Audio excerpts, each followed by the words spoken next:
We're live. Perfect. Welcome, ladies and gentlemen, to another resounding and full episode of TDS Live as we break down the Florida game. It's going to be a fun film room session this evening. Lots to go over. A lot of positive things to take away from USF's 42-20 loss against the number 13 team in the nation, the Florida Gators. A lot to take away.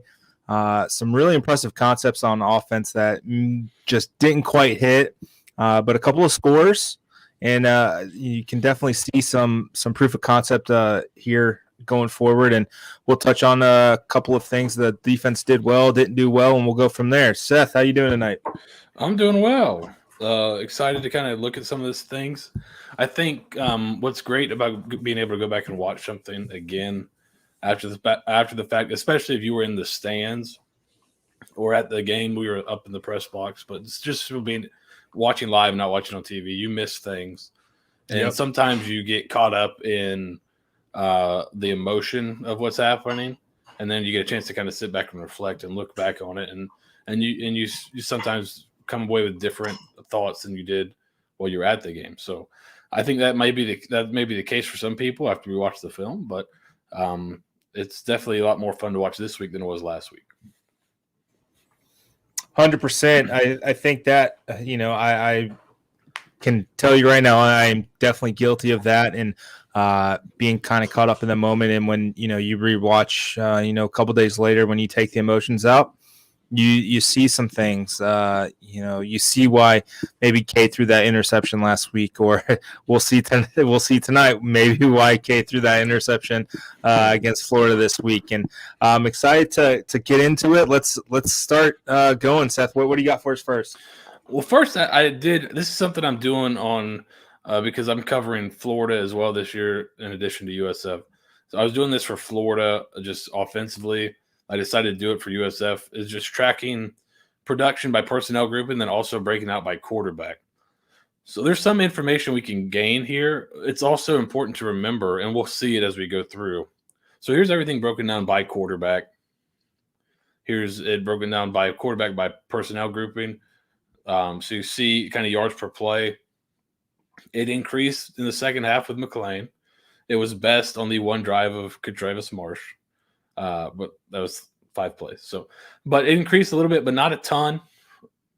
But the important factor, and we'll see it as we watch more, is that Florida started rotating a lot of young guys into the second half. So they were playing a lot of backups. Also, a lot of Fortin's production came against first team, especially the first team defensive line, which gave USF some problems and caused some tough throws for him just because they were in his face. But McLean did come in and provide a little bit of a spark again and did a little bit better statistically. But with that difference in kind of opponent taken into context, and we'll look at it here, I think they're still pretty even in terms of playing time. If it was me, I'd try to figure out a way to play both of them because I think that presents the toughest challenge to prepare for because they're so different. Mm-hmm. But we'll see kind of. K did some really good things. I think a lot of people left the game feeling like McLean's got to be the guy for sure. I think he did some good things as well, but he also left some stuff on the field that were not tough throws for him that he usually makes that he didn't make. So we'll kind of look at all those and kind of get a good look at what the quarterback situation looks like because I think that's what a lot of people are focused on. Absolutely. And before we kind of get into it, Seth, for some listeners who, they follow USF, they may not know all the ins and outs. Can you kind of give a little breakdown of the different personnel groupings, 10, 11, 12, 21, and sure. kind of. Yeah. So all that means is, so when you hear personnel groupings, the first two numbers, there's a little bit of math you got to do in your head, but it's really easy, right? Offense can only have 5 eligible receivers typically, right? You got 5 linemen. You got a quarterback, and then the 5 eligibles. So personnel groupings tell you how many of each position there are. The first number is running backs. The second number is tight ends. So when you see 11 personnel, which is what USF was in for the majority of the game, that's 1 back, 1 tight end, and then there's 3 spots left, so 3 receivers. So 12 personnel is 1 back, 2 tight ends. 10 personnel is 1 back, 0 tight ends, which USF got in a very little bit with McLean, which is 1 back and 4 receivers. So they got in 3 different personnel groupings, not a ton, but they used a little bit more with McClain. The 10 personnel grouping, so 1 back, 4 receivers, spread Florida out. The 12 personnel grouping allowed them to keep some extra protection and to take some shots. So they used a little bit more with McClain than they did with Fortin, but I think they're mostly, and they were last year, I think they're going to mostly be an 11 personnel team, so 1 back and 1 tight end. But I think they'll hopefully kind of going forward, maybe they'll change and add some things because they have, I think, the personnel to be able to change it up a little bit.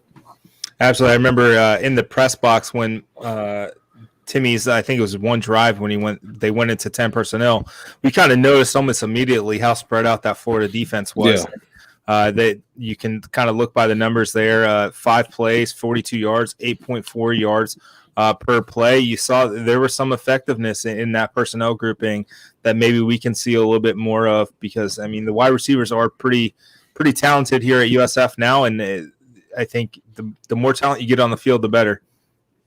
And we were talking about it kind of before the game that, man, I'm surprised they don't do any 10 personnel with how talented they are at receiver and kind of the log jam you see there.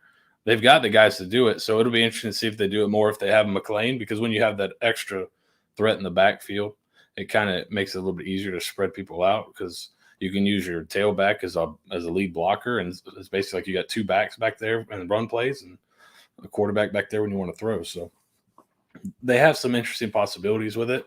It could be a package they use or something they use going forward, but I think they have the guys to run it. So we'll see if that's the trend they continue as the season goes on. Absolutely. And kind of let's go into Fortin's. He had 41 plays in the first half, mostly coming from that 16 play scoring drive that ended with a field goal for the Bulls' first points of the season. What did you see from those, those 41 snaps? What kind of stood out, from that 11 personnel? I know there's one of 12, but that, the vast majority in 11 for Cade Fortin. Yeah, I thought he did some good things, and we'll watch it here as we can maybe just go ahead. Guys, if you're kind of done looking at this, we'll go ahead and get in the video and we'll get to the offense and what Cade Fortin did well. I thought he did a pretty good job, and they did a good job of scheming things up, and he kind of took advantage of some great kind of formation things they did, and really made the right read quickly, got the ball out of his hand, and they were able to move the ball that way. So I think let's go ahead and get started with the film here. Would you start Timmy on Saturday to give him a different look and experience before going to Fortin? I mean, it would be different. I don't know. I think this Saturday is a game to kind of figure some things out. You'd think, right? But I don't know. I don't know how much it matters. It could be giving him a different look. That is a good point of being the starter coming out. But does that send a discouraging message to Fortin? I don't know. It's a difficult balance. But I think, me personally, I'd try to see if I can play both those guys going forward in some way or shape or form, in some type of package. Get both those guys in the game somehow. The thing that I found interesting on Saturday was we didn't see Timmy at all in the first half. I thought maybe they would have had a package early on, third or fourth drive to kind of kickstart the offense or just show a different look for this offense. You knew that there would be packages for Timmy. Depending on how the game went, I thought we would have seen it a little bit sooner. In that first quarter, it was only 14-3 in that after the first quarter. Obviously, the things kind of slipped away in that second there, but maybe throw something in there a little bit earlier. It's interesting how they just let Cade, get the first half, and I made the joke on Twitter. What group of 5 quarterback matchup were you most looking forward to? I said Cade Fortin versus second quarter, and he got the entire second quarter. So you can't blame the coaches. I think they're between a rock and a hard place at that point. Because what if Timmy does score a touchdown on his drive that he comes in and you're like, all right, well. Well, that's what you see. Florida's kind of dealing with that a little bit. Now they played much better. Their quarterbacks played much better this week than they did the previous week. But especially throwing the ball. But you see that when Richardson comes in and they go down and score, Well, if Emory doesn't come in and match, it starts to feel a little tough, right? It starts to feel like, do we need to make a change here? What's going on? And it's just not as much. It's just kind of the smaller sample size. But let's go ahead and get into it here. All right. All right, so we're going to start with the defense. I think a lot of people have questions about the offense and the quarterback, so we'll start with the defense here. One thing they did early, and we talked about it if you watched our pregame show, we said I think we're going to know early what USF wants to do. Are they going to come out to try to stop the run and make Florida beat them through the air, which is kind of where we were leaning, and that's what they did early. Jeff Scott even said as much after the game. He said we're going to try to stop the run and make them beat us through the air. So they were pretty stout. Here's an interesting blitz right here. So you got 3 down. These guys are going to come. This end here is actually going to drop, and they're going to bring the nickel off the edge. Right tackle sees him really late, and this guy's really fast, especially compared to the right tackle. So he beats him, makes Jones step up and throw on the run and make a tough throw across his body and make a high throw here to start the game. So you get 3 and out on the first drive. Really good job. Played really aggressive, like man coverage on the first play, really tight. All right, so I will say that's Vince Davis coming off the edge there, and I think we talked about it all fall camp, and even after last week that he showed some skill there at coming off the edge previously, and we know he's a hard hitter, so it was nice to see him kind of be effective in that regard and kind of disrupt Emory Jones's timing there. Yes, so that's a good start right there for the USF defense. We got this one categorized. Not exactly what I want here. Okay. So, second drive, Florida gets the ball back. I thought the defense put themselves, for the most part, in pretty good positions to make plays. They didn't always make them. So here you got Florida on a toss. Right here, you got your safety coming up. If he makes his tackle, you're one-on-one. He makes that tackle right there. It's a loss. Misses it. Ends up being a 16-yard gain on the first play of the drive. So right here, Florida doesn't do a perfect job blocking it up. Not a bad job. They left you one-on-one with a safety. On offense, you're like, I'll try to get my guy one-on-one with a safety. And then it's up to him to make the play. Florida guy makes the play. But you have a guy in a position there to make a tackle for a loss. He gets 16, and the machine starts whirling here. Third drive here. This is kind of the bomb here from Anthony Richardson. So what happens? So we talked about, Jeff Scott talked about, they were playing aggressive to the run early. So what ends up happening in this formation, Florida comes out with 12 personnel. So double tight. You're really selling run. Here's your 2 tight ends. Now, basically, it turns into, because he's going to sniff the run, and these guys are all going to play run, it turns into basically like cover 0 almost. So this is kind of the risk reward. The reward was that first drive, you go 3 and out. You play tight coverage. You force tough throws. You get them off the field in 3 plays. The risk is this. They bring an extra tight end. They put a 7-man protection in. And then they win the one-on-one. Copeland is a really highly recruited receiver, really good player, runs a good route, beats him. But that's just kind of, watch how these guys are all playing run. There's the play action fake. Everybody's within, the safety's now within 5 yards of the line of scrimmage.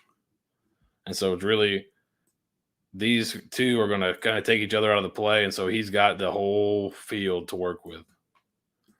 Now, USF runs a similar concept on offense that ends up in an interception. So we'll get to see that and kind of see what happened there. But this was a big protection look, 7-man protection, shot over the top. Here's another one. You put yourself in a good position. You're close. Force it wide. Again, you got the safety come downhill to make a play on 4th and 1. You're there. You're in good position. Just got to finish off the tackle. Just gets out of it. Gets enough for the first down. Florida ended up scoring a couple plays later. I think on the third down of the following set of downs, they end up scoring. But you're putting yourself in good situations. You're close. Just it's guys coming downhill. You got to make those plays to win these kind of games when you're an underdog, right? Here's a good job, I thought, here. We just showed the safeties coming up and not quite making the play.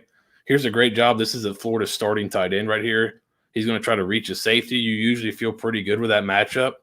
He comes in and just smokes the tight end, pushes him back. Right there, forces this thing. You're hoping if you're Florida that your tight end's meeting this guy at the line of scrimmage and pushing him up, and you got this edge. Forces this thing way wide. Then USF's able to use that team speed and run it down for a gain of 1 when it could have been a better play if this tight end's block didn't get blown up.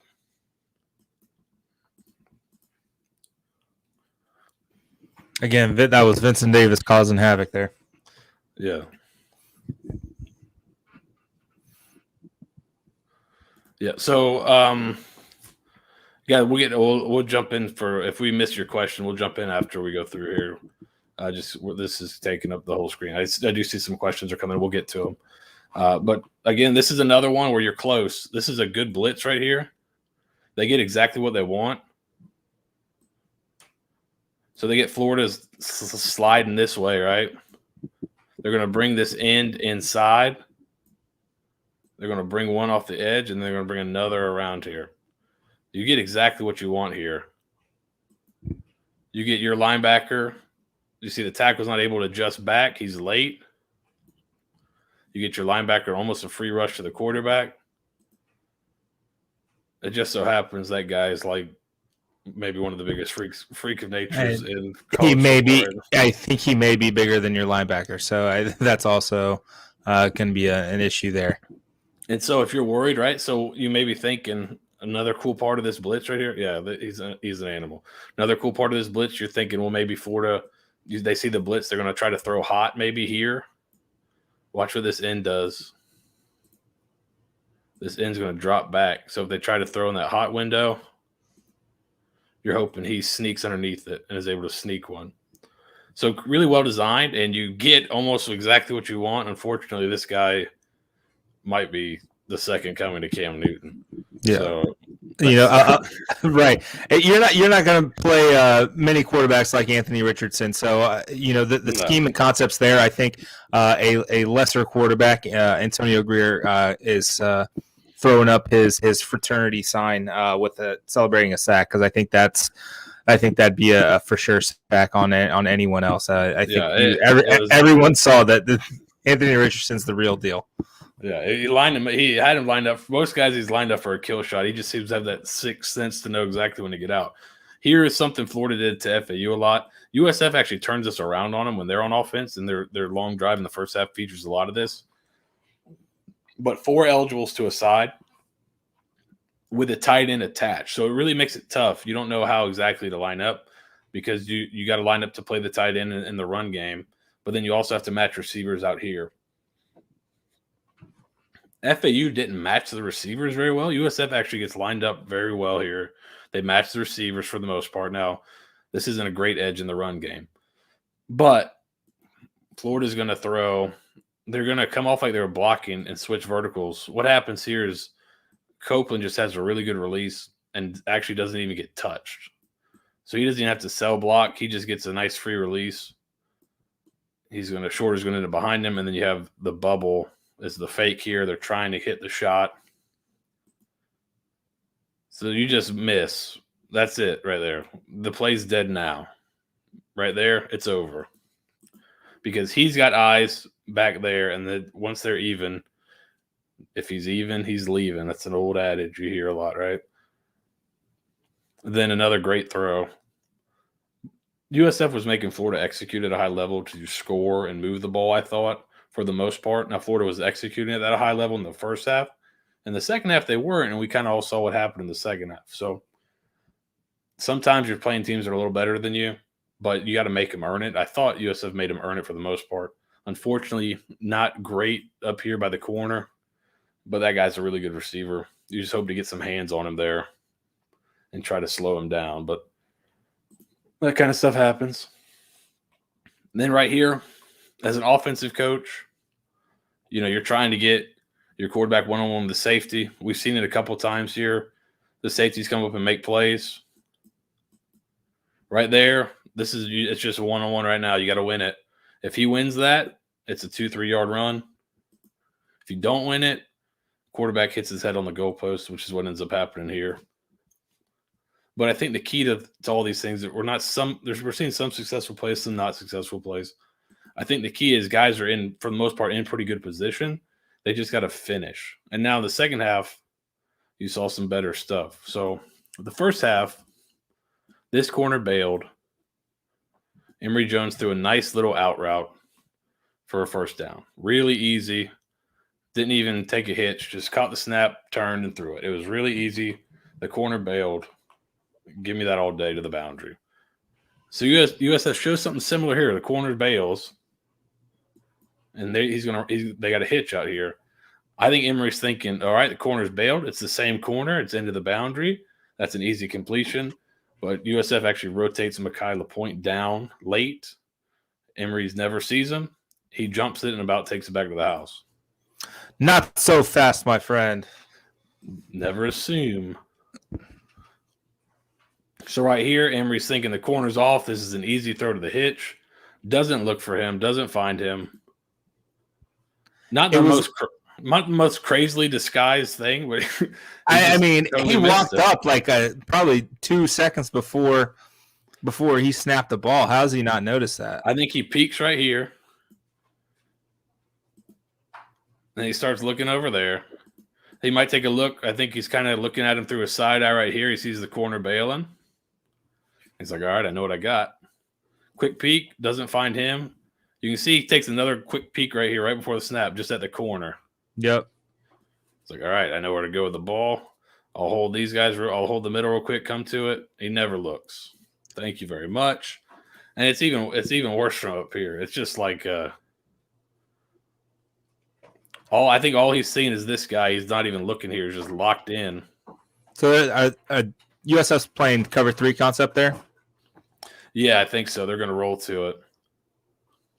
So they're going to roll. That looks like he's rolling down. He's rolling to the flat. Right. He's going to roll to the middle, which they started to go to a lot of this 3 safety stuff, especially in the second half. I noticed it, which is kind of – this is like right here, this is what you hear people call the tight front. When you hear Iowa State, people talk about the Iowa State defense has become really popular. This is what they did. They ran these guys both on the inside shade of the tackle, 3 down linemen, guys playing outside for run, and then 3 safeties that they can move and do different stuff with. They can play zone, they can play man, they could have 2 guys come up to fit run. They could do a bunch of different things with that. And so here, you're just rolling to a simple cover 3, but kind of the look of the formation and stuff confuses him, and you get an easy pick. So that's some good stuff. And then if not for a really good effort by the Florida receiver, you score a touchdown there. That's the drive. Unfortunately, you only come out with a field goal because of the snap issue. So this, I thought, was a great job by Glenn Spencer. So he gets a lot of crap, which the defense hasn't played unbelievable. But this is a really good job of understanding situational football. When Florida got in the 12 personnel, I think they're in 12 here. They may be in 11, but just being under center. Florida's not under center a lot, and they were under center a lot this drive. And we were kind of talking back and forth up in the box, and I'm thinking, they're going to take a shot out of this grouping. Why else would they be under center if not for a play action shot, right?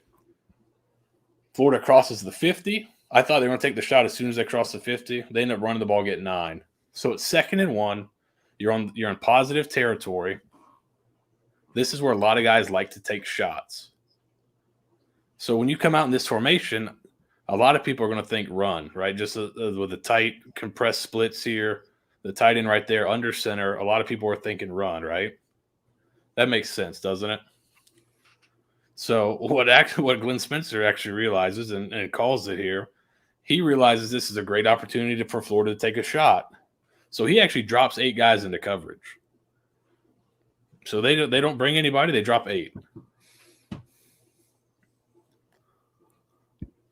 Drop 8 guys in the coverage. Emory Jones is late. Great play by Brock Nichols using his brain and some instincts. He talked about it after the game. He said, and you'll see it from when they go to the wide here. When Florida has a guy in the flat, so when this tight end's going to go to the flat here, he's going to run like a deep post corner.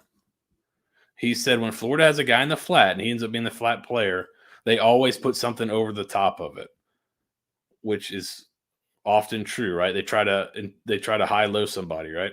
So he had a feeling that they were going to put somebody over the top. It ends up being this receiver here, Whittemore.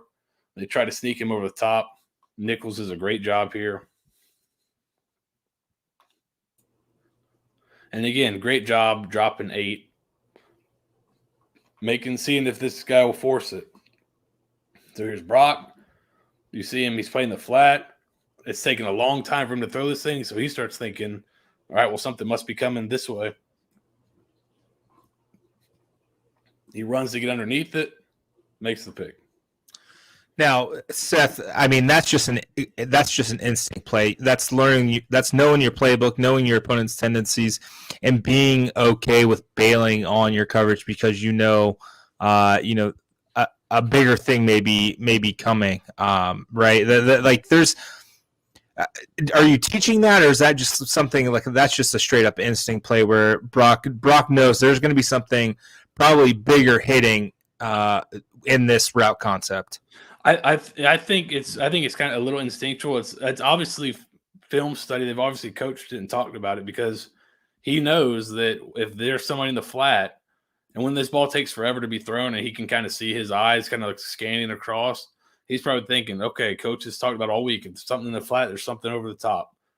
So he sees his eyes. He's probably like, you know what? Maybe I can get underneath what's coming over the top. And he does. And that's what he said in the post game. That was kind of what they saw on film.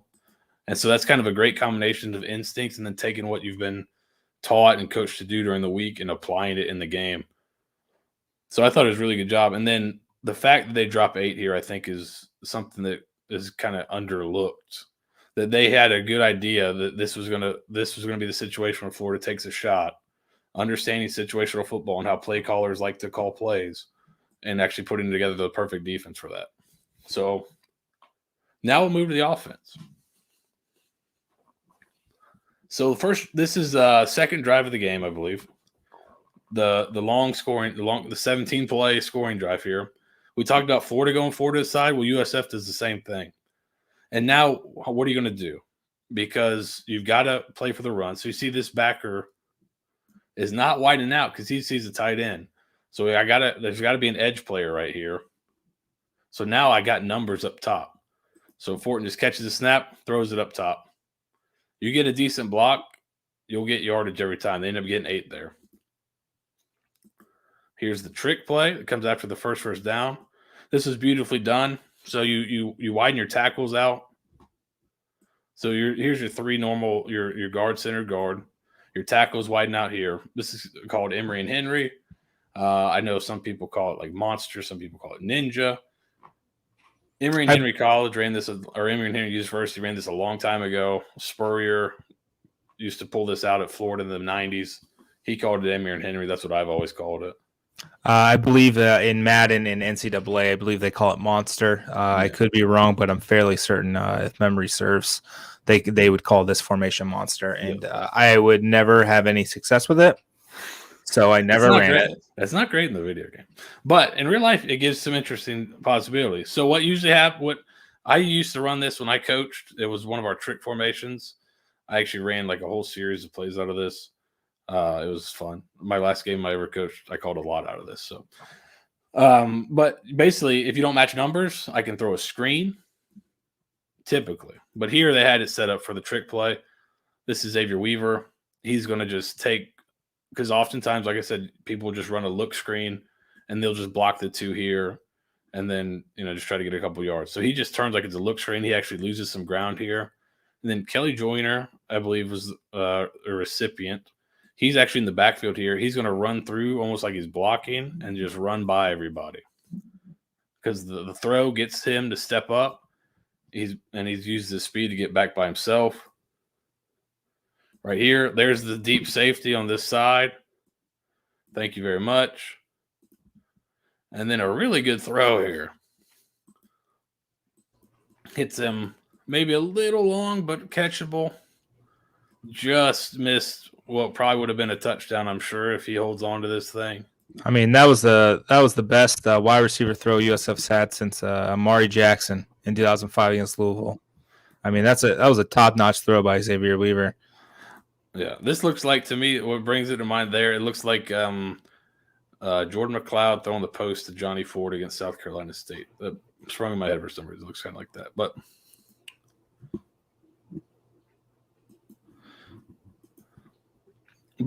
so that's another nearly. We've seen a lot of nearlies. Nearly there, nearly a big play. But 2nd and 10. What do you do? Oh, I put this on there because Mitch Brinkman just unloads on this linebacker. Watch this. They run like a little ISO here. He's going to ISO on the backer. He folds this dude up like an accordion. Oh, that's the good stuff. Yeah, that was pretty good. So a nice little ISO right there. Get you 8 or 9. Good to see Brian Petit get in early. We talked about him last week. We liked the way he ran all last season. We're hoping to see more of him. He played well when given the opportunity. I thought all the backs played well when given the opportunity. They definitely got a good rotation going through there. But great block here. Same drive. So these bunch concepts are tough to defend. Florida's going to box it. So box it usually means you got 4 guys to play it. One guy's going to take kind of short outside. One guy's going to take deep outside. One's going to get kind of deep inside, short inside. 4 guys playing the 4 parts of a box. USF doesn't put anybody deep. They kind of flood these short areas. So you're going to take the short inside, take the short outside, and then kind of sit right in the hole right there. Not a huge play, but that's 2nd and 10. It gets you to 3rd and manageable, right? And that the big part of them converting 3rd downs was they weren't in a ton of 3rd and longs, I don't think, right? So right here, 3rd and 4. Great check from the sideline here. Florida is obviously bringing some type of pressure from this side.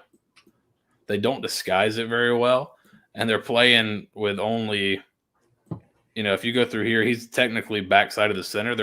USF's playing 4-on-2 over here.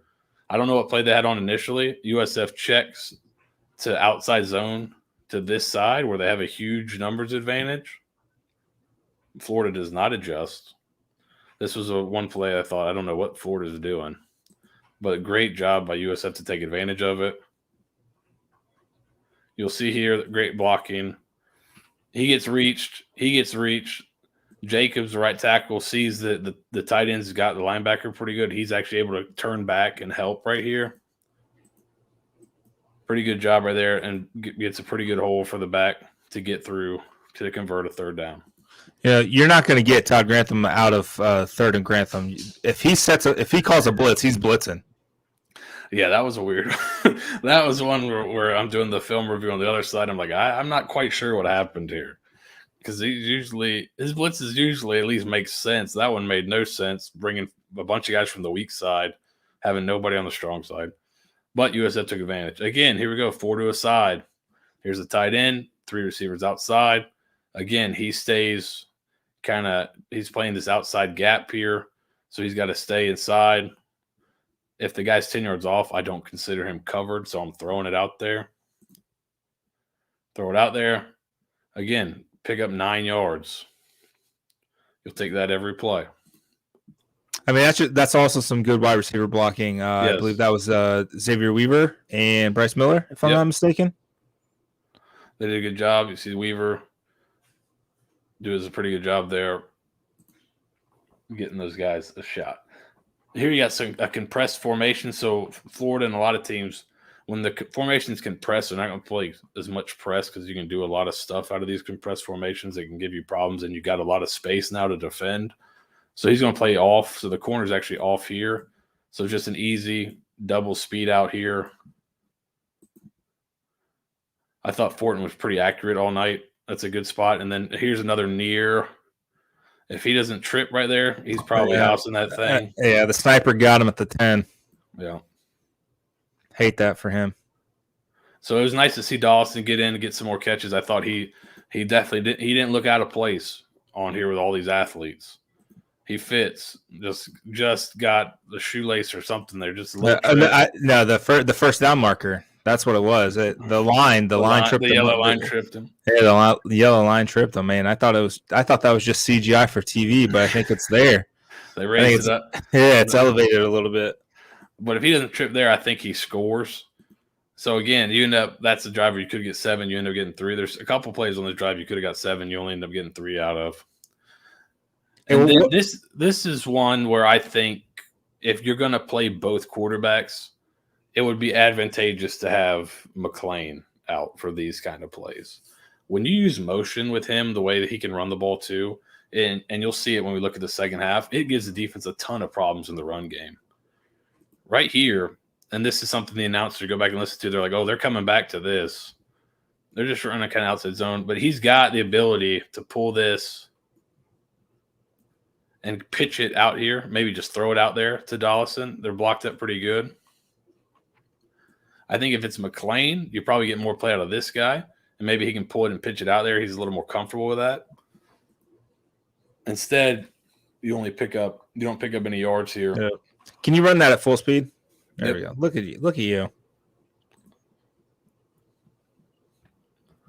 So these kind of plays, especially in the red zone, this is where in my thinking, having the ability to play both guys and not just, all right, we're playing McClain. The second half, we're playing Fortin. Being able to rotate him in, I think, gives you something. Because right here, if that's McClain and he's pulling this, well, now this guy's. I think if he plays it this way, McClain beats him to the edge, and now he's got an option to pitch it or keep it. And then you got eyes being influenced by the back going the other way. It adds an element to your offense. And you'll see in the second half when they run motion with McClain in the run game, it opens stuff up big time. Right. Really, this is a really cool design play and a really good job by Fortin here. It's not the biggest pass of the night, so I think people are kind of forgetting about it. This is a concept Lincoln Riley runs at Oklahoma called shallow sting. It's also similar to, if you hear the tight end leak concept, he's going to come across like he's running a shallow route, like he's just going to drag across the field, and then he's actually going to gain depth behind people. So he kind of tricks the first couple of guys and think he's shallow, and then gets behind him and gets lost. And the double post takes these guys out of the play. Watch Fortin find time here and then float this perfectly. And a really good concept using the post to clear out. You see he kind of sees the shallow coming. He starts to flatten out, and you also got the tight end coming there. And now he gets lost, and the other linebacker's got to chase him. And then when you look at it from this view, you see the really good job Fortin does here in the pocket. This is why I'm not so quick to get rid of him. That's not easy right there. Moving to your left, flip your hips, float it. That's pretty good. Yeah, that's a really good throw. Perfect execution by both of them. Xavier Weaver has through 2 games has been pretty damn impressive. What's funny is the end of his freshman year, I believe, he started to really come on and make plays, and then last year he was kind of gone, right? So you didn't see a ton of them, but you're starting to see a lot more, and it's really good to see. Again, compressed formations, throwing on time and accurate. It's an on-time, accurate throw there. Doesn't get you a big game, but it gets you 5 yards on first down. That's how you convert third downs, shorter third down. Right here, 3rd and 5. Last week we saw him kind of airmail a slant on the same concept, right to Latrell Williams. Yep. Here, same double slant. He sits in there, makes a decision, is decisive, doesn't kind of double clutch like he did last week. And look at the difference in result here. Right on the button for the first down. Marion Dawson again with a catch. And talking a little noise too, which is always good to see. And then this is one where it's 3rd and 1. I think you block it pretty well in 4 spots. Maybe the guard should have stayed and helped here. But this is Zach Carter. He's kind of lined up right on top of the tackle. He ends up beating him across face, gets a big third down stop, which sucks, right? But just look here at everybody else. This is another 4 to a side. There's your tight end. Look here. If this, let's imagine this doesn't happen. Let's imagine he makes that block, right? Because we're trying to talk about team performance. You got yourself a good lane right there to be one-on-one with a corner or safety, whoever that is right there, for a first down and potentially bigger. But unfortunately, Zach Carter's probably going to be a pretty high draft pick next year, and he's difficult to block. But not a bad job by the other people. And to bring in Stephen Davis's question here, didn't Fortin hand off like every single option? I believe he did. He may have kept one throughout the night, but again, this is something, a concept that you could run with Timmy, and you're seeing at the mesh point, and they're all keying on the running back here. They're really not respecting Cade as a runner. We've seen him do it a little bit. I mean, that's how he got hurt against Tulsa last year. But you bring Timmy in for just a change up, a truly change of pace, and maybe he can get the first down just on a keeper. I think. Yeah. They have him kind of waiting just for the quarterback to pull it when he sees the backgrounds. He goes inside. But, yeah, I think that's something. If Fortin is going to be in the game, he's got to keep some of them to just keep the defense honest. Otherwise, those guys are just going to be flying down the end. Right. But there is something to that. Like, I'm hashtag play both. Play both guys, in my opinion. Do what they both do best that suits them best. And I think you can do some really good stuff on offense with that. Here's one where it's just I don't know what the protection was here, because if you give him a little more time, he about hits this in the crease here. Xavier Weaver does a great job getting off the line of scrimmage. You'll see it more from this end right here. I'm not sure what was supposed to happen here. They're selling play action, but this guy comes free. You're hoping somebody can pick that up there. It forces you. Because right here, receiver's got him beat. He's got to throw this thing really early. And unfortunately, that doesn't lead to an accurate ball here. Well, there's another one. There was a couple times, and this could be what Coach Scott's talking about when he talks about they're both not making the best decisions. Is this a protection issue? Does the quarterback call the protections? Maybe they wanted the protection to go another way. I don't know, but there's a couple where it seems like the protection is off, and it should go another way, and it doesn't. This is one I think that – here's the pick. This, to me, was a protection issue. If I'm up at line of scrimmage, you want to slide the protection to where you think the most potential rushers are. So if I'm the center, the quarterback, whoever's calling it, I look here. Every single one of these dudes is a potential rusher because you're up on the line of scrimmage. I'd even consider the corner a potential rusher because of the compressed formation. On this side, you got two. For some reason, they slide the protection this way. And what does that do? It gets a running back having to block Jeremiah Moon, who's being looked at by like the Senior Bowl for linebacker defensive end. So you're telling me that's not schemed up well? That's not somebody busted. So I doubt they wanted protection to slide to the single rusher side. Because watch what happens here.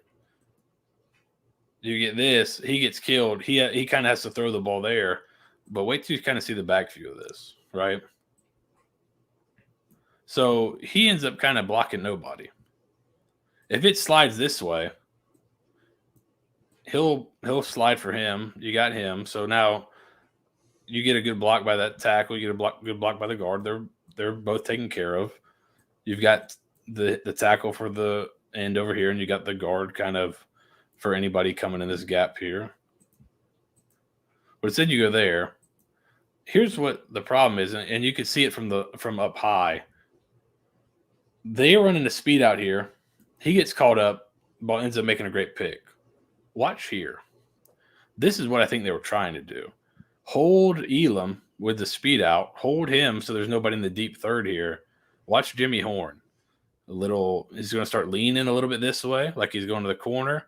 Bang, he breaks across. Watch what happens to the Florida safety and nickel back here. They'll come back in the frame here. Oops. Oh my God. Oh man, that's a tutty. That's 100% a touch. At the stem of that route, the way Jimmy sold both of them, as a freshman. This is great. You see him, watch him start lean right here. You can see his body leaning that way. This is beautiful stuff. Leans that way and breaks him off. But unfortunately, see, I'm already having to throw the ball because I'm getting killed. And I try to throw it with anticipation to this out route, which is not a terrible choice. Unfortunately, the receiver doesn't get his head around. The guy makes a really great play. But if the protection is there a little longer. I mean, you're seeing as the Gators catching the ball, you see Jimmy Horn just flying wide open. And you could see him throw up his hands after the play, like, I was open. And so I saw him kind of sitting there. I'm like, oh. And so this is one of the first ones I want to go back and watch because I didn't quite see it live. I thought I saw when he was in the slot and it's tight, I thought, oh, maybe they're going to take a shot to Horn here. But then then I see him throw his hands up. But he kills these two guys. I mean, my gosh, absolutely murders them. They're chasing ghosts. They're gone. It's over. They've got no shot. It doesn't matter if these guys were.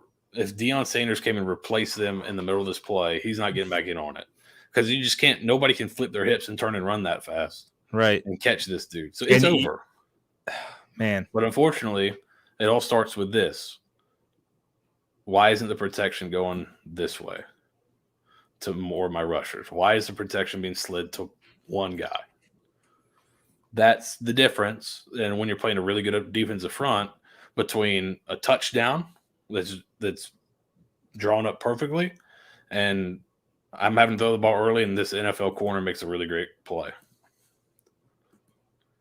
So is that Cade's fault? Maybe he's the one setting the protection. So maybe it is his fault. Or maybe it's the center has to set the protection.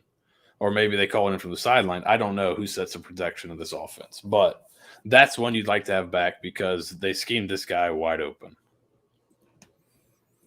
Man, I want to get the coach's film on that, and I just want that Jimmy Horn route on repeat for a good little bit. And that was clean. That was clean. He broke two guys off. So here, they're reading. So a lot of times you read that in man. Here they're going to read the inside lineman here. They'll get vertical. So they're reading him. What's that advantage? These guys aren't as used to getting read, so sometimes they'll attack it. And really, if you're Cade Fortin, you teach it different to different guys. If I'm teaching Cade Fortin, I'm telling him, if you don't think they can tackle the running back, give it to the running back. If it's Tim and McLean, I'm saying if you don't think they can tackle you, keep it. Right? It's kind of you teach it a little bit differently. Here, he doesn't think he can catch the running back. And then this is a great foot in the ground here by Felix. Get your foot in the ground, get vertical. Really good. And then good job blocking downfield here by the guard on that Jeremiah Moon we just talked about. Watch this. Great job blocking downfield. Getting hands on him. One arm getting pushed, letting your back cut off of it. Really good job right there. So there was a lot of positives. Here's the pick. Gets called back for holding. But this is another one. Again, I'm seeing, if I'm up here looking, I think these guys are potential rushers. You know, we can look at it from this. Right, if I cut it at the center, which side has more guys likely to rush? The right side. I'd say this side, right? Yes. Pretty much. If you're on the line of scrimmage, you got to be considered. So I'm sliding it right. They slide it left and force this throw. You end up getting bailed out with a penalty. Obviously, it was a penalty, but you're getting you keep getting your running back stuck on a defensive end or a rush end. That's not a great recipe. Now, do you think they're teaching that? Maybe I'm trying to I'm trying to find something here, and bear with me. I'm grasping for the field. I'm even grasping for bigger straws than that. Knowing that it is Florida, and knowing that the rest of their schedule may not be as talented at the defensive front, maybe they're okay with trying to have the running back just kind of chip and just stay in front of a defensive end, because they're not going to go up against defensive ends the caliber of Florida. So some people do that. Some people live in that world. I don't like it personally, but some people do that all the time. There's some teams that run a lot of full slide. It's becoming less and less popular, but there's teams that'll full slide and put the back on the backside. I've never been a fan of that, just because it's usually different body types, even at the high school level.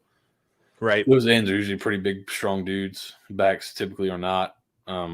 But there's time to do it, especially like play action. Sometimes you'll get that a lot, and there's times for it. I don't think it's a bad idea. I just don't think you want to live in it. And this is I don't think that's the intention. I think he just scans and sees the outside rusher. But if they would have just said it this way, he could have sat there, he could have sat there, he could have sat there, and they could have just had like a fan call or an out call, and everybody got in there. It would just make it a little bit easier. I mean, perfect world, right? You don't want your center to be the guy kind of waiting for a rogue blitzer. You want the running back to be the guy, right? Yeah, your back can kind of pick those guys up late, and then if nobody comes, you can release them. You don't want that your back having to be the really important key cog in your pass protection. Here, you give yourself another shot here. McKay does a pretty good job under duress. He's about to get smoked, it looks like. He does a pretty good job throwing a catchable ball. Right there. That's the play you got to make, right? When you're an underdog, you got to make these kind of plays. Florida DB does a pretty decent job of keeping his hand in there and pulling it out at the last second. But, we talked about last week, we just wanted Cade to give those guys a chance. He did a pretty good job here giving his receiver a chance to make a play. Couldn't come down with that one. Hopefully he comes down with the next one. They come down with some pretty good catches. So now we're in the second half. We see McClain in. And just kind of watch. They use a lot more motion with McClain, especially in the run game stuff. And I think it really gives them something. First, here's a double tight, I believe, here. So 12 personnel.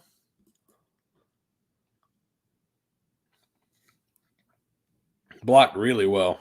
And then the motion, because not only do you have to hold for the motion, but you also have to hold for him keeping it. So it really forces the defense to really slow play things from the backside. Right here, they're both kind of playing that. You get good down blocks here, double team down blocking. The first puller's coming to kick, does a good job, and then he's inside there, hoping to get the next level. I mean, really well executed. I love what Mitch and Donovan Jennings did on the left side there. If we can take it back, they just absolutely demolished their two guys and cleared that space out for who's that, Felix? Or is that Mangum? I mean, and then a great job those two were great. A great job by the left guard here too. Just you're blocking back just to get a stalemate. It doesn't have to be beautiful, but don't get pushed back in the line of scrimmage so the pullers can't go. There, that's a stalemate. Your pullers get around.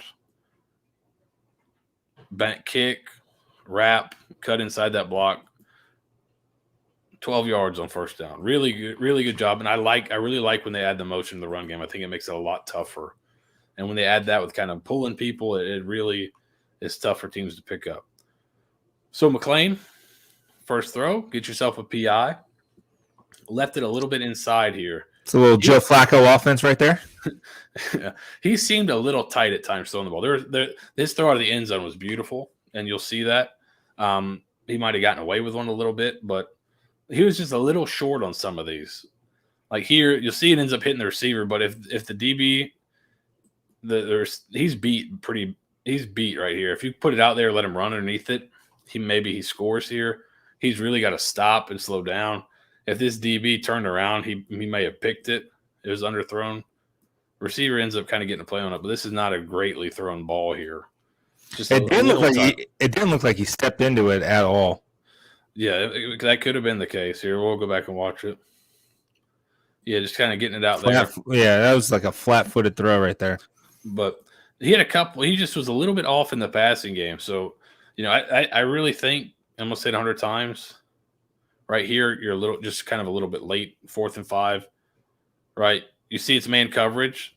Just throw it right now to the back and hope you get a natural pick here and give the back a chance to make something happen. I think a little bit late here. I don't know if he's waiting for this guy to come free or what. But to me, once you see that this corner's running with this, just use that as a natural rub and throw it to the back and let him at least give him the chance to be one-on-one with this guy and make something happen. Here, he's a little late, ends up throwing it a little bit short. You don't convert on 4th down. Here's after the interception here. And this is great. This is another thing. Like, right, you add the motion, you add him in the run game. I think this has got to be part of the offense. Even if you want to play Fortin, this has got to be part of the offense in some way because it's just so hard to defend.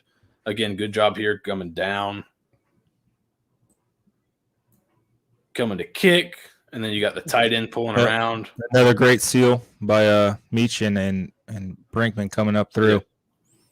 Yeah, so they block these guys up pretty decently. These are some of the younger Florida guys, but there's some older guys in there too. There's still a lot of talented players out there. Number 9, Gervin Dexter right here is like a 5-star. People think he's going to play in the NFL. Talented player. Quan Newkirk, transfer from Auburn, senior. He's an older guy. So it's not all young guys in there. There's some old guys in there too. Good run, and then you get the bad snap on 3rd down. You have to settle for a field goal. But I like that movement that adds here. Again, taking another shot. Again, I think your receiver might have him beat.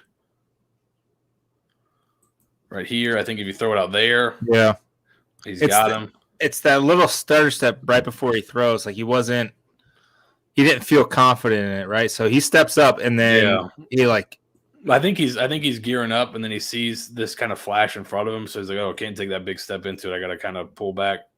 But he kind of hopped into it by the 50, and then took like another half step up. I think that's just young freshman kind of working through the kinks of the live rounds. I mean, he hasn't been hit prior to last week in the game since the state championship game. So I can understand. I can understand that. But then he comes back here on the RPO stuff, and it's beautiful. Is this the one to Sean Atkins? Oh, this was great. So RPO right here, he's got his eyes. He's selling the run here, but he's got his eyes here, which is not an easy thing to do either for lefty. He's left-handed, so here, flip your hips, bang, put it on him. So like as not great as some of those other throws were, this one was perfect and a great read. Great job flipping your hips, put it on him. Sucked up both linebackers. Yep. So like this, great job. Perfect execution right there. Those are the things you get excited about with him. And then him in the run game adds an element. And this is where we're talking about with 10 personnel. So these are 4 receivers out here. So now look at the box. You get functionally, you got a 6-man box right here.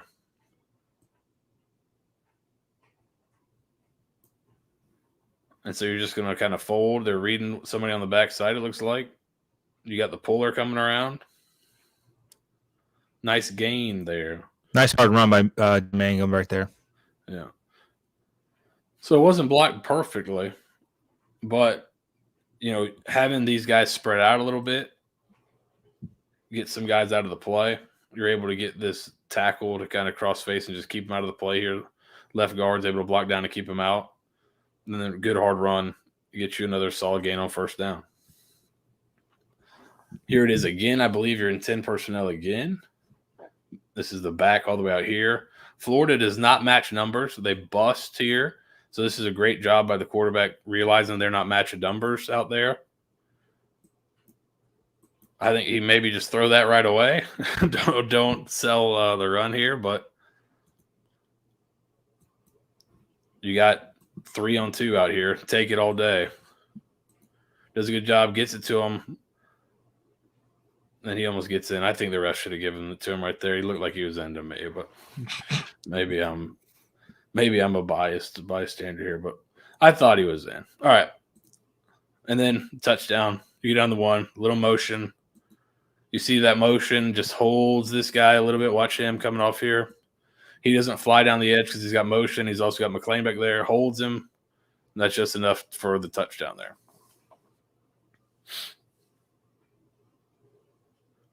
This one, I'm not sure if this was a miscommunication here. It's hard to tell if he's supposed to be coming and sitting. It looks like maybe the quarterback thinks he's going to sit. He looks like maybe he keeps running. Or maybe he just threw it behind him here. It's hard to tell. But not a great throw. I think he's trying to sit. Quarterback throws it behind him. I think he makes the right read. And that to the wide receiver, it looks like he sits. Do you think he just got too far inside?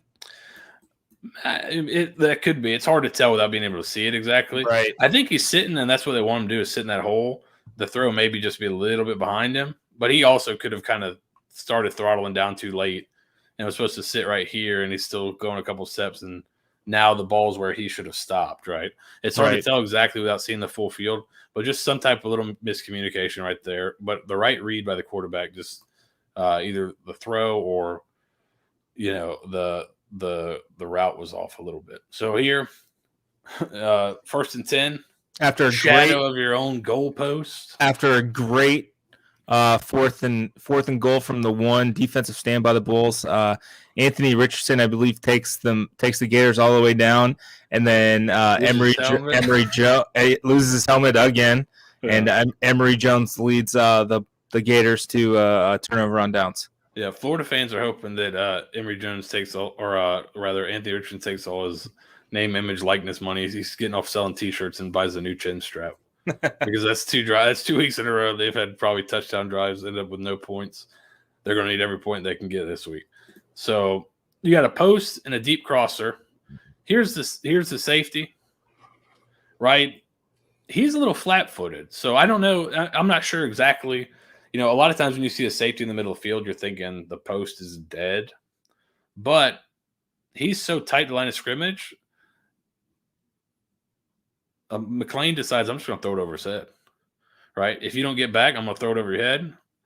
Gets the ball out of his hands. I think I accidentally paused that there. Great catch, good throw, and also a tough throw from the pocket, right? This is not super clean. He's about to get smoked.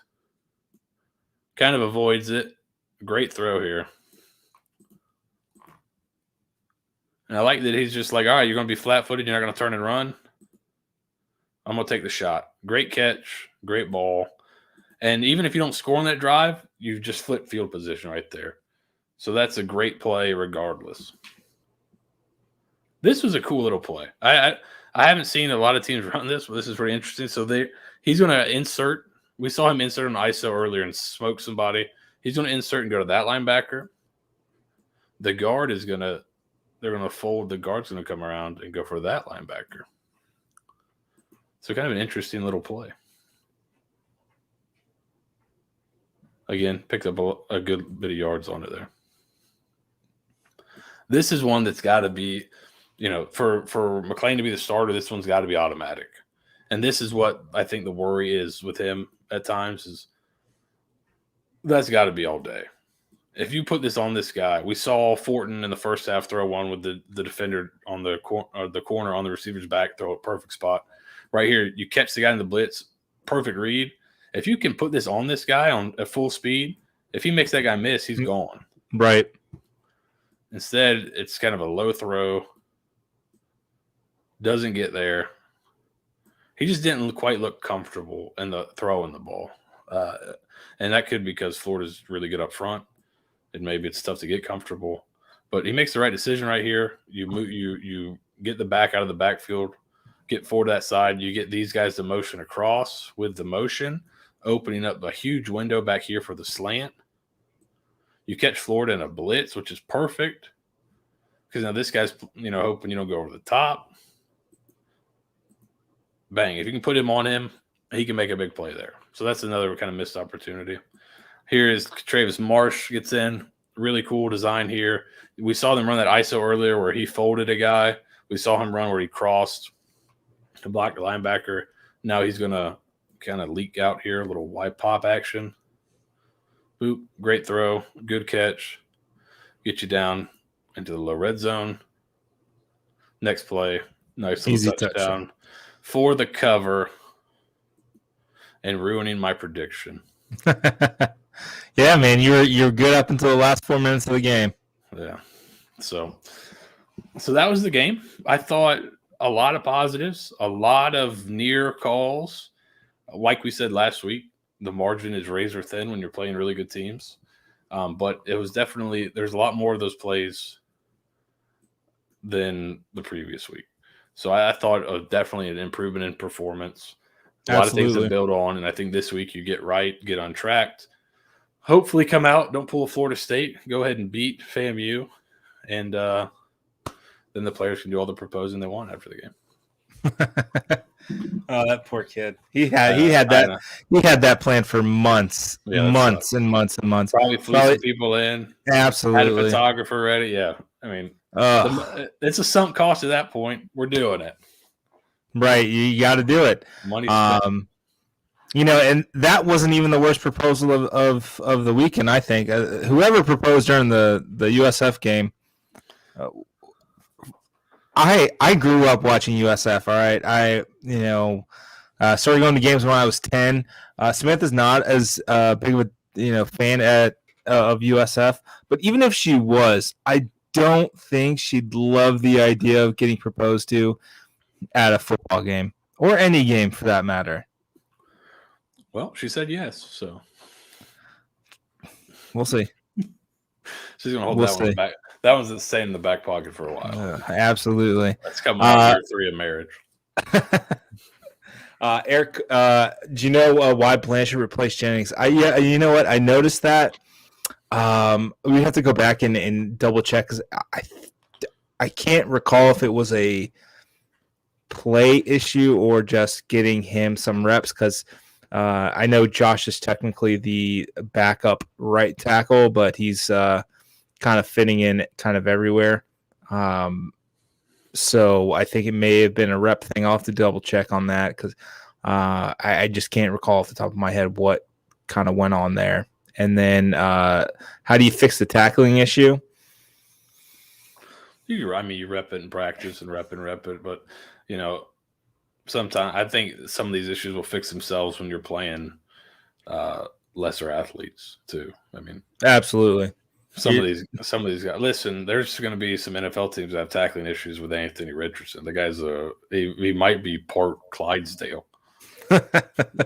I think he just aged out, but they were going to run him in the Kentucky Derby last year. I think so too. Yeah.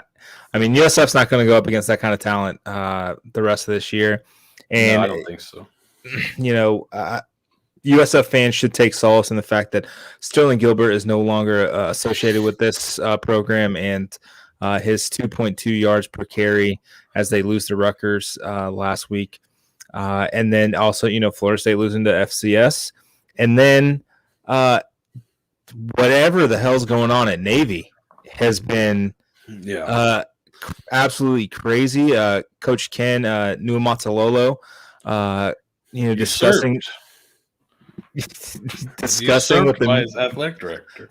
As athletic director, firing his offensive coordinator, and then Coach Ken coming back to him like, all right, this was not a great idea. So now Ivan Jasper, instead of being the offensive coordinator, QB coach, is now just the quarterback's coach. And then another coach was relieved of his duties due to having his religious a vaccination exemption denied by the Navy. So he was relieved from his duties. I think they've scored 3 points all year too. So things could be much, much worse, USF fans. The wrong year for Navy to rotate off the schedule. It truly, truly is. I mean, we could hit 5 and go into Black Friday truly with a shot at a bowl game. All right, so good question here by Daniel, and I think a similar sentiment here from Colin, running the table in conference. Do you think against the mid-pack American teams, what we went over would work? Will they win some games? I think and we talked about it in the box, I think we both said if this is how USF plays the rest of the year, they're going to win a few games. This is I thought they played well. They just played a really talented opponent. But I liked that they played to win too. That's something else I really liked. If they wanted to play to not get blown out, they were done what FAU did the week before and just play a lot of off coverage, make Florida dink and dunk down the field. You have no chance to win the game playing that way because Florida's just better than you. You're not, but you have you reduce your chance to get blown out. USF played aggressive. They played man coverage. They played to stop the run. They played to make Florida win with a pass over the top. Florida was able to do it, hit some big plays on them, got those explosive plays that really created that big gap in the second quarter. But I think that's also USF's best chance to win. Just look at the second half. You do some similar stuff. Emory Jones starts throwing picks. In the second half, what's the score in the second half? I think USF wins the second half, right? Yeah, 17-7. So for the second half. So obviously, there's not apples to apples. The first and second half is a little bit different. Florida's playing a little different, but still, I think they played to win the game. They didn't play just to not get blown out, which is, to me, I think that's what you want your team to be doing. You don't want them to try to be playing it close. Jeff Scott said a bunch of times after the game, there's no moral victories, but you played to win. Our buddy Herm Edwards says you play to win the game, and that's what they did. Hello. I thought that was encouraging. That's also the signal you're sending to the team. If you play like I thought FAU did at times, just kind of sitting back, letting it happen. Just throw 5 yards, keeps throwing those 5 yards. We'll let you move the ball down the field. We won't take a lot of risk. Then I think you resign yourself to losing. But if you take some risk, you have a chance to win, and your team realizes that, hey, I'm taking a chance on you guys. I'm putting it on you. I trust you. I believe in you that you guys can execute and win the game. If they don't, you go and fix it. But at least you send that message and that you trust them to take those risks, which I think will help in the long run. And that I think it was Anthony Richardson down the sideline, that touchdown. I think it was over to Quan Evans. Like again, a lesser quarterback does not make it, because that was great coverage. Just down the sideline, I guess the one that wasn't the touchdown, the one that was like just in bounds. That one, or no? I thought it was. Let's see because we're opposite the camera. Yeah, there was one where he rolled. That he got his helmet. His helmet came off. He rolled and then threw a ball like just over Daquan Evans' fingertips that Copeland caught and toe tapped on the sideline. First of all, somebody else is getting killed on that play because they're not going to be able to turn their hips because USF had a pretty good rush there, and then Evans, and then I don't think anybody's got the arm strength to make that throw. That's probably a pick. Right. You put yourself in perfect position. There were a couple plays where, I mean, a normal quarterback's not making those throws. So you can take some solace in that. And, I mean, that's a great question. I will hesitate to say that Tulane's mid-pack AAC after what they did with Oklahoma and then they did to Morgan State. The biggest fear with them was you thought, they lost their offensive coordinator. Is their offense going to take a step back? Well, their quarterback's really good, so it has not. I am such a big fan of Michael Pratt. I loved him last year. I agree. I think he's tough, man, too. I like him. He's going to be a guy. If he's modern quarterback, if he stays all 4 years, there's no doubt in my mind that he's going to be playing for Conference Player of the Year honors by his senior year, if not senior. That kid is an absolute gamer. And good to see from him. I think I picked Tulane fourth in the conference in the preseason. Looking pretty good so far. Tulane quarterback isn't going to survive the way he plays. Yeah, he's not afraid to put his noses in there. That's for sure. He's tough, but he about got his head ripped off on that go diving for that fourth down against Oklahoma. But I think that's the guy you want out there that's willing to make that kind of sacrifice, put his body on the line at quarterback. But yeah, he's a tough kid, but he opens himself up to some shots. But he's a big dude, so we'll see. Eric says that he's been impressed with the line of blocking for the most part. I think it's better than years past. Absolutely. I think that's a definite. I think the run blocking has been a lot better, even if the results aren't quite there yet. I mean, we just saw through some of those highlights. They're getting bodies on people, so that's a start. And you're seeing them pop some 10-yard rushes, some 8-yard rushes, even on Florida, and they're a pretty big, stout line. They're even against the first team guys. They're popping 10-yard rushes, 8-yard rushes. They were popping some runs. It wasn't just all 2 yards. Now there were unfortunately there were too many times where Florida's able to get in the backfield for a negative play, but I thought they popped a lot of more runs than you'd think. Yeah. So I think on the whole doing a pretty good job. Yeah, and you extrapolate that to a regular defense, and you're getting a higher frequency of those 8, 9, 10-yard runs. Yeah. And sometimes those things pop off. The one play, where Brinkman comes in, it takes the linebacker on the left, and Meach pulls around, takes the linebacker on the right. I mean, that's just a great blocking concept that worked against Florida, and it's going to work against lesser opponents as well. So the scheme and fit and the play is what's coming so cool, around. What's so cool about that? If your line struggles, well, like the easiest block is an angled down block. So based on that, both sides get some angled down blocks, and you pull two guys around and to isolate on the backers, and so now it's easier on everybody, and you also get two guys to the second level. So well-designed stuff. I think they're definitely improving. Obviously, they got to maintain this level of play. We've seen them play really well for one game, and then the next game come out flat in the past few years. So if they can maintain this level of play, which hopefully is not just they got hyped up because it was a big in-state game, national TV. Hopefully they maintain that level, can go. Yeah. Willie Fritz is a good coach. Willie Fritz getting the most of that talent level. Yeah, he's really good. Yeah. Really fun to watch his teams play. What's kind of a benefit for Tulane is I think Willie's kind of aged himself out of getting a bigger job, and I think he's kind of resigned to that fact. So he's going to try to build Tulane into what it can be right now, and really recruit the system because it's his, right? So he knows exactly what he needs. Is the second half of this game really where things turn around for USF? What do you think? It could be. What do you think? Jeff Scott was a little bit more optimistic about that. I think it was Dwayne Boyles after the game said,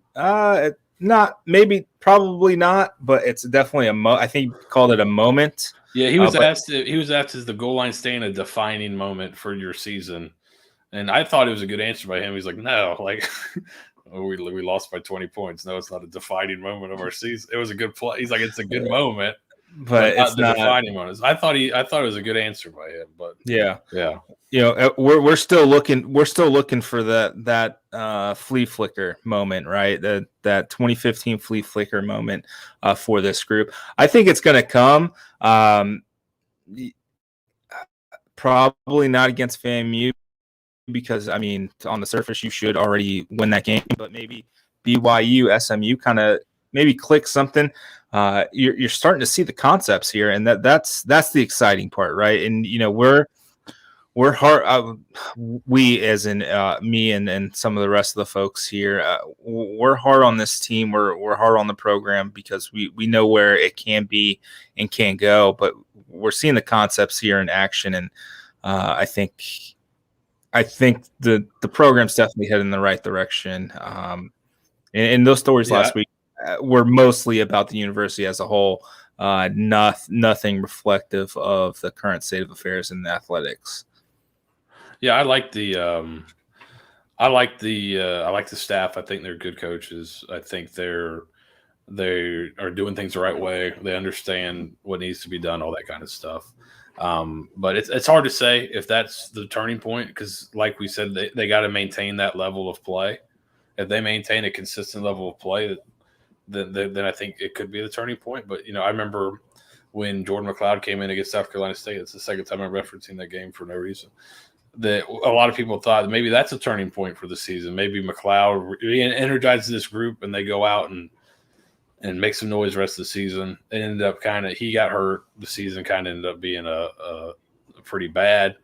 It was not a turning point that it felt like at the time. So this is one we'll have to look back on. We may look back on it and say, yeah, that's they played well against that second half against Florida. That really propelled them forward. But we'll have to see that level of play stay consistent for a little while. And I'll disagree with Sean on this one. it was a perfect pass. Joyner should have caught it. Let's be kind of real here. Xavier put the ball out for him, and he dropped it. Whatever Cade did, he got the ball. He ran the play right. It has perfect. nothing to do. Xavier Weaver's throw was just about perfect. So I don't know if you can ask a receiver to make a better throw regardless of how he got the ball. Maybe it would have helped a little bit, but I thought the throw was pretty good. That's got to be you got to bring that in. For a receiver throwing the ball probably 40 yards downfield, it was in a pretty tight little area. He didn't miss by much if he did miss. Then Joyner, he dropped the pass. Do you think he got? Daniel wants to know. Do you think that kind of contributed to him not playing as much? That drop. Bruce Arians hates fumblers, and Rojo never saw the ball again last Thursday. I mean, it could be as simple as that, right? You get your shot, especially in this kind of game where you've got to take your shot and hit on these plays. You got to be perfect. We said it last week, and we said it 2 weeks ago. When you're playing a team when the talent disparity is this high, you've got to hit. He didn't hit. He dropped a very, very catchable ball that should have been his. Madden's rule, if anybody's played Madden from like 03 to 2010, it was, Madden's golden rule. If it touches your hands, you got to catch it. And that's one of those things. Yeah, and I don't know. That's one thing that I really have no clue on is what the running back rotation is, how they're determining that, if they're kind of going hot hand or if it's kind of based on if it's just based on play that game, if it's based on something else during the week. I don't know. But T seemed to get more playing time this week. Joyner seems to be the odd man out at this point, but who knows? Next week, maybe he'll get more playing time. It's hard to tell. Maybe it's just the thing who practices the best during the week. I think you see more Mangum with McLean. That seems to be something. You don't see Mangum as much with Fortin. Timmy's got a bodyguard.